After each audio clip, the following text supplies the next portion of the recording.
Bakit nga ba nasa Middle East ang napakalaking oil reserves sa mundo? Ang Middle East ay isang rehiyon na kilala sa napakalaking yaman at mahabang kasaysayan. Sa isang banda, narito ang ilan sa pinakamayayamang bansa sa mundo. Pero sa kabilang banda naman, ito rin ay matagal ng sentro ng tensyon sa politika at mga digmaan.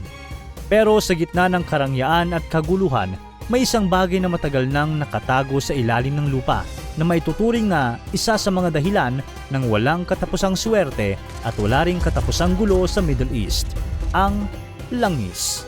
Pero paano nga ba nangyaring napakarami nilang oil? Paano ito nabubuo?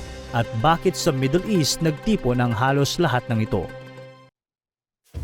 Ang Middle East ay isang rehiyon na matatagpuan sa Western Asia. Kung hindi mo pa alam, dito nagsimula ang ilan sa pinakaunang sibilisasyon sa mundo, partikular sa Mesopotamia, na matatagpuan ngayon sa modern-day Iraq. Ngayon, sa modernong panahon, ang ilang bansa sa Middle East ay kabilang sa pinakamayayaman sa mundo. Halimbawa, ang Qatar ay isa sa may pinakamataas na GDP per capita, habang ang United Arab Emirates at Saudi Arabia ay kilala sa kanilang malalaking ekonomiya, modern cities gaya ng Dubai at malalaking oportunidad sa negosyo at trabaho. At isa sa mga pangunahing dahilan ng kanilang pagyaman ay ang langis. Para maintindihan natin kung paano nagkaroon ng ganitong swerte ang Middle East, bumalik tayo sa pinakasimula ng kwento, kung paano nga ba nagkaroon ng langis sa mundo. Bago pa magkaroon ng mga bansa, bago pa magkaroon ng tao, ang Earth ay isa ng dynamic na planeta. Ibig sabihin, patuloy itong nagbabago, gumagalaw ang mga kontinente, nag-iiba ang klima at puno na ito ng buhay, lalo na sa karagatan. Noong sinaunang panahon, lalo na noong Mesozoic era, humigit kumulang 250 hanggang 66 milyong taon na ang nakalipas. Mas mainit ang klima ng Earth kumpara ngayon, kaya mas mataas ang level ng dagat at mas lumawak ang mga karagatan. Umaabot pa sa ilang bahagi ng mga kontinente. Sa mga dagat na ito, hindi malalaking hayop ang pinakamahalaga, kundi ang mga halos hindi makikita ng mata. Dahil ang tubig ay punong-puno ng maliliit na organism tulad ng plankton, algae at bacteria. Ang plankton ay mga napakaliit na organismo na lumulutang sa tubig, parang maliliit na tuldok na sumasabay sa galaw ng alon. Ang algae naman ay parang simpleng halaman sa tubig, minsan mukhang manipis na green layer o maliliit na hibla na lumulutang o nakakapit sa ilalim ng dagat.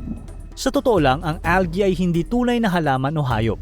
Karamihan sa kanila ay kabilang sa protists at gumagawa ng sarili nilang pagkain gamit ang sikat ng araw.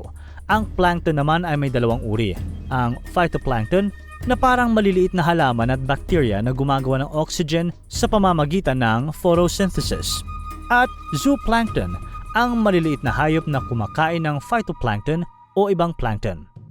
Kasama rin dito ang bacteria, mga mas maliliit pang organism na hindi nakikita ng mata na nakatira sa tubig at sa ilalim ng dagat. Sa paglipas ng panahon, parami sa mga organismong ito ang namamatay, pero hindi sila basta naglalaho.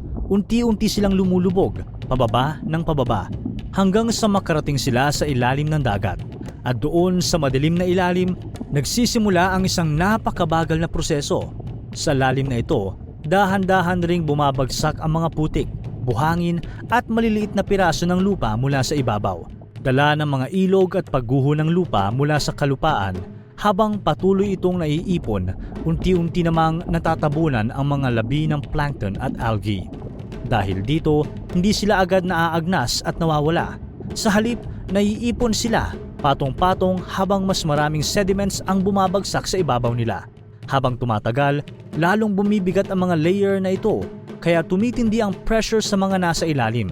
Kasabay nito, habang mas lumalalim ang pagkakabaon, mas umiinit ang mga layer dahil sa init mula sa loob ng Earth. Sa ilalim ng matinding pressure at init, unti-unting nagbabago ang mga labi ng sinaunang organismo. Hindi na sila basta organic remains. Sila ngayon ay hydrocarbons na, mga compound na gawa sa hydrogen at carbon na bumubuo sa langis at natural gas. Ang ilan ay nagiging maitim at malapot na likido na tinatawag na crude oil, habang ang iba naman ay nagiging gas na hindi nakikita ngunit madaling magliyab. Pero hindi ito nangyari agad. Hindi ito nangyari sa loob ng libu-libong taon. Kahit ang 1 milyong taon ay kulang pa. Ang prosesong ito ay umabot ng tens of millions hanggang hundreds of millions of years, mas mahaba pa kaysa sa buong kasaysayan ng tao. Sa loob ng napakahabang panahon iyon, nabuo ang isa sa pinakamahalagang likas na yaman ng modernong mundo sa ilalim ng mga dating karagatan na karamihan ay matatagpuan sa Middle East. Pero isipin mong mabuti, kung ganito pala ang proseso ng paggawa ng oil at napakalawak ng mga karagatan sa mundo, bakit hindi lahat may oil? Madaling isipin na dapat pantay ang distribution nito sa buong mundo, pero hindi ito posible kapag hindi na kompleto ang buong proseso. Ang dahilan kasi ng pagkakaroon ng oil ay nakasalalay sa kondisyon ng kapaligiran noong nabubuo ito. Hindi sapat na may patay na organismo lang. Kailangan din na mabilis silang matabunan ng putik o sediment para hindi tuluyang mabulok. Kailangan din na kulang sa oxygen ang kapaligiran dahil kung maraming oxygen, mabilis silang maaagnas at mawawala ang organic material na kailangan para maging oil. At dito nagkakaiba ang ilang lugar sa mundo, lalo na ang Middle East. Milyon-milyong taon na ang nakalipas, ang malaking bahagi ng rehiyong ito ay natatakpan ng sinaunang dagat na tinatawag na Tethys Ocean. Sa ilalim ng dagat na ito, napakaraming maliliit na organismo ang namatay at naipon sa seabed. Sa ilang bahagi ng sinaunang karagatan, may mga lugar na malalim at halos hindi gumagalaw ang tubig. Kaya sa ilalim, kulang ang oxygen, kaya ang mga labi ng maliliit na organismo ay hindi agad nabubulok sa loob ng mahabang panahon. Sa halip na mawala, naiipon sila sa seabed, dahan-dahang nadadagdagan sa paglipas ng panahon. Habang nangyayari ito, patuloy ding gumagalaw ang lupa. Sa bawat paggalaw, nadaragdagan ng panibagong patong ng putik, buhangin at minsan ay natatakpan din sila ng mga patong ng asin, kaya lalo silang nababaon ng mas malalim. Sa paglipas ng milyong-milyong taon, nagpatuloy ang prosesong ito hanggang sa tuluyang mabuo ang oil sa ilalim ng lupa. Naiipon ito sa loob ng mga seal rock o bato na natatakpan ng matitigas na layer kaya nananatili ito sa loob.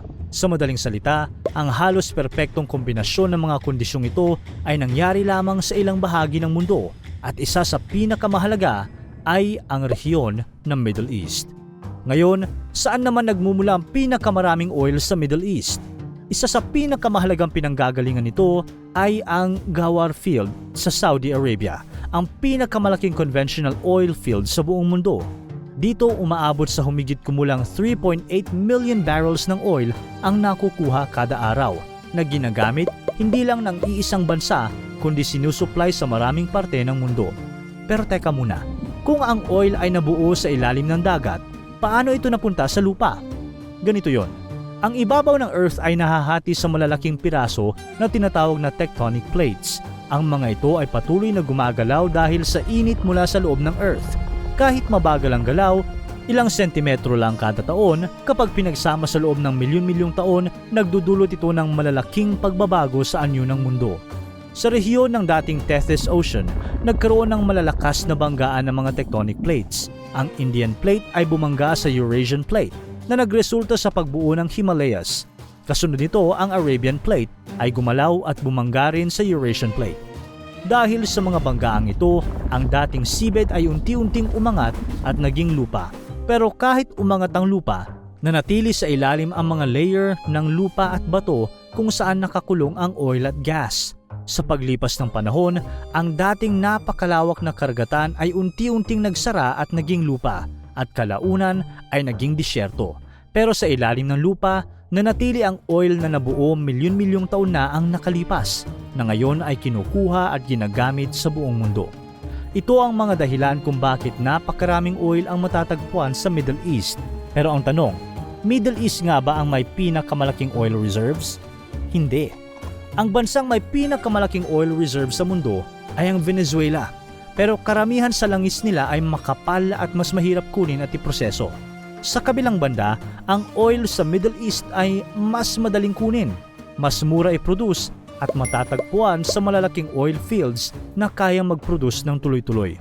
Kaya kahit hindi sa kanila ang pinakamaraming oil sa kabuuan, ang Middle East pa rin ang isa sa pinaka-importanteng pinanggagalingan ng langis sa mundo. Pero isang katotohanan na dapat nyo ring malaman, hindi lang langis ang dahilan ng pagyaman ng Middle East. Malaki ang naitulong ng oil, pero ang ilan sa mga bansang ito ay nag-invest din sa ibang industriya tulad ng turismo, negosyo, real estate at finance, kaya lalo pang lumago ang kanilang ekonomiya. Ang napakalaking oil reserve sa Middle East ay hindi lang usapin ng geology. Malaki ang naging epekto nito sa politika at ekonomiya ng mundo. Dahil sa langis, naging mahalaga ang rehiyong ito sa global energy supply at naging bahagi rin ito ng mga kompetisyon at alitan sa pagitan ng iba't ibang bansa.